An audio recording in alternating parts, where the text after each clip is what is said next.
नमस्कार विद्यार्थी मित्रांनो, 10वीच्या पेपरची सुरुवात लवकरच होणार आहे. अवघे काही 10-15 दिवस उरलेले आहेत आणि ह्या 10-15 दिवसामध्ये आपण काय केलं पाहिजे जेणेकरून आपल्याला 100% 100 पैकी 100 पडणार. ह्यासाठी आपण काय केलं पाहिजे, कशा प्रकारे आपला प्लॅन असला पाहिजे, मॅथमॅटिक्स मध्ये काय स्ट्रॅटेजी असल्या पाहिजे, आज मी तुम्हाला सांगणार आहे. लक्षात घ्या काय आहे. जर तुम्हाला एक मिनिट जर तुम्हाला ना जर मॅथ्स मध्ये 40 पैकी 40 पाहिजे असतील तर तुम्हाला क्वेश्चन नंबर 4 ला हँडल करता आलं पाहिजे.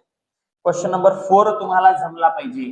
क्वेश्चन नंबर 4 अल्जेब्रा मध्ये किती मार्कला आहे भाई? क्वेश्चन नंबर 4 अल्जेब्रा मध्ये आहे 8 मार्क साठी आहे आणि तसंच ज्योमेट्री मध्ये सुद्धा किती मार्कला आहे? 8 मार्कला आहे.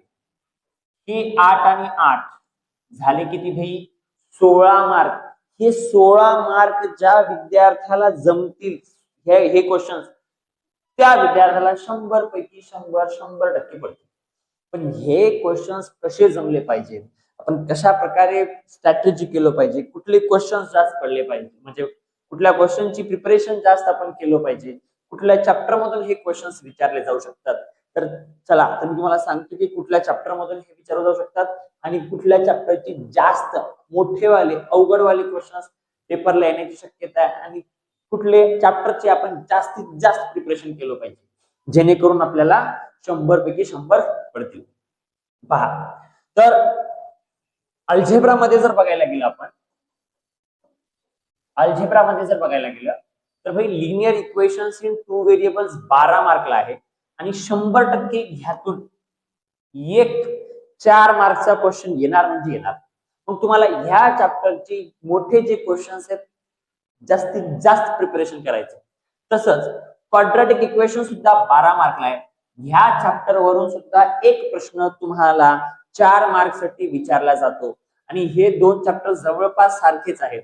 हे लिनियर इक्वेशन, हे क्वाड्रॅटिक इक्वेशन, या दोघांची पण तुफान तुम्हाला प्रॅक्टिस करायची आहे जेणेकरून आपल्याला 4 मार्कचा क्वेश्चन जमला पाहिजे. त्यानंतर स्टॅटिस्टिक्स बघायला गेला, हा सुद्धा 12 मार्कला आहे बेटा, 12 मार्कला.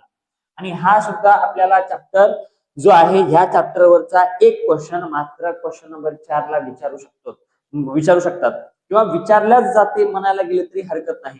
तर हा statistics, quadratic equation, linear equation जेवढी जास्त होईल ह्या चॅप्टरच्या मोठ्या क्वेश्चनची प्रिपरेशन तुम्हाला करायचंय. तसंच एपी सोपा चॅप्टर आहे, तुम्हाला 4 मार्कचा क्वेश्चन विचारण्यात येणार नाही, 3 मार्कचा क्वेश्चन ह्यावरून येऊ शकतो. फायनान्शियल प्लॅनिंग सुद्धा 3 मार्कचा क्वेश्चन येऊ शकतो. तसंच एपी वरून क्वेश्चन नंबर 5 मध्ये जो 3 मार्कचा क्वेश्चन आहे त्यातही विचारला जाऊ शकतो. आणि प्रोबॅबिलिटी पण सोपा चॅप्टर आहे, तर तुम्हाला ह्याचे जे 3 मार्क साठी ह्यांना प्रिपेअर करायचंय आणि 4 मार्क साठी मात्र तुम्हाला लिनियर इक्वेशन, क्वाड्रॅटिक इक्वेशन आणि स्टॅटिस्टिक्स, म्हणजे जास्तीत जास्त प्रॅक्टिस आपल्याला कुठल्या चॅप्टरची करायची असेल तर ह्या 3 चॅप्टरची, लिनियर, क्वाड्रॅटिक आणि स्टॅटिस्टिक्स. हॉर्सचे क्वेश्चन सोडवा, बाकी सर्व प्रॅक्टिस ह्या 3 चॅप्टरवरती. मग ह्याचं काय करायचंय, ह्याची टेक्स्टबुक, प्रॉब्लेम सेट एवढं जरी तुम्ही सोडवलात आणि अपेक्षित मधले काही क्वेश्चन्स तरी तुम्हाला सफिशियंट आहे, खूप जास्त आहे. पण ह्या 3 वरती तुम्हाला जितके क्वेश्चन सॉल्व्ह करता येतील, जेवढे जिथून गोळा करता येतील तेवढे क्वेश्चन्स आपल्याला ह्या चॅप्टर वरती सॉल्व्ह करायचे. हे झालं अल्जेब्राचं. ज्योमेट्रीचं काय? ज्योमेट्रीचं बघा, ज्योमेट्रीचं काय भानगड आहे. ज्योमेट्रीला एक चॅप्टर जास्त आहे, ठीक आहे, एक चॅप्टर जास्त आहे. तिकडे 6 चॅप्टर्स आहेत अल्जेब्रा मध्ये आणि ज्योमेट्री मध्ये टोटल 7 चॅप्टर्स आहेत. ह्यामध्ये जो सर्कल आहे बेटा, सर्कल अतिशय मोठा चॅप्टर होता आणि सोपाही होता, ठीक आहे, जो की 12 मार्कला चॅप्टर आहे. आणि हा सुद्धा याच्यावरती सुद्धा चान्सेस आहेत की 4 मार्कला प्रश्न विचारला जाऊ शकतो. तसंच जो आपला सिमिलरिटी हा चॅप्टर आहे, ह्याच्यामध्ये सुद्धा आपल्याला 4 मार्कचा क्वेश्चन विचारला जाऊ शकतो, ठीक आहे. आता सिमिलॅरिटी आणि पायथागोरस किंवा सर्कल ह्या 3 मधून आपल्याला काय एक थेरमही विचारतो, थेरमही येऊ शकतो, ठीक आहे. तर पायथागोरस थेरम वरती सुद्धा थेरम, म्हणजे ह्या चॅप्टर मधून थेरम येण्याचे चान्सेस खूप जास्त आहेत. ह्या चॅप्टरचं 4 मार्कला प्रश्न येणार नाही, पण सिमिलॅरिटी आणि सर्कल ह्या चॅप्टर वरती 4 मार्कला प्रश्न येण्याचे जास्त चान्सेस आहेत, पायथागोरसचे कमी आहेत. तसंच जॉमेट्रिक कन्स्ट्रक्शनचा सुद्धा एक जो कन्स्ट्रक्शन आहे तो 4 मार्कला येऊ शकतो, ठीक आहे. हा सुद्धा महत्वाचा आहे. कन्स्ट्रक्शन दोन्ही 3 जे काही प्रकारचे आहेत ते आपण करून गेलो पाहिजे. त्यानंतर ट्रिग्नोमेट्री बघायला गेलं तर ट्रिग्नोमेट्री वरचा सुद्धा 4 मार्कला प्रश्न विचारू शकतात. सांगता येत नाही ना, आपल्याला म्हणता येत नाही, म्हणजे येणारच नाही सांगता येत नाही, कारण पहिले सुद्धा ट्रिग्नोमेट्रीवर 4 मार्कचा क्वेश्चन आलेला होता.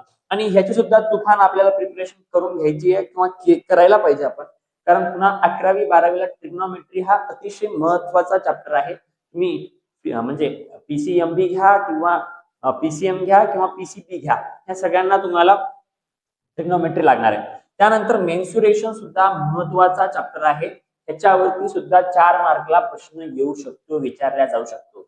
तर हे मेन्सुरेशन, ट्रिग्नोमेट्री, ज्योमेट्रिक कन्स्ट्रक्शनचं कन्स्ट्रक्शन मे बी येऊ शकते किंवा येऊ शकणार नाही, पण आपल्याला कन्स्ट्रक्शन जमले पाहिजे. 4 मार्कला नाही तर 3 मार्कला 100% येईल. त्यानंतर सर्कल जो चॅप्टर आहे तो सुद्धा 4 मार्कला येऊ शकतो. आणि सिमिलॅरिटी बघा, तर तुम्हाला अशा प्रकारची स्टडी करायची आहे की हे जे चॅप्टर्स आहेत इम्पॉर्टंट, याचे जास्तीत जास्त क्वेश्चन्स घ्यायचे आणि जास्तीत जास्त क्वेश्चन काय करायचे, सॉल्व्ह करायचे. बाकीचे मात्र तुम्ही textbook, problem set, solved examples आणि अपेक्षित मधले क्वेश्चन सॉल्व्ह केला तरी सफिशियंट आहे. म्हणून अशा प्रकारची जर आपण स्ट्रॅटेजी वापरलो की कुठल्या चॅप्टरवर किती आपल्याला फोकस करायला पाहिजे, काय करायला पाहिजे, तर आपण 100% आपल्याला 100पैकी 100 खात्रीने पडतील. ह्याची सर्वांनी नोंद घ्या आणि अशाच प्रकारे आपण प्लॅनिंग करून प्रिपरेशनला सुरुवात केली असेल, पण अशा प्रकारची प्रिपरेशन तुम्ही करा जेणेकरून आपल्याला 100पैकी 100 मिळतील. आणि स्मार्ट वर्क करा, हार्डवर्क करावंच लागते, पण हार्डवर्क प्लस स्मार्ट वर्क केले तर 100% आपल्याला 100पैकी 100 भेटतील. जय हिंद.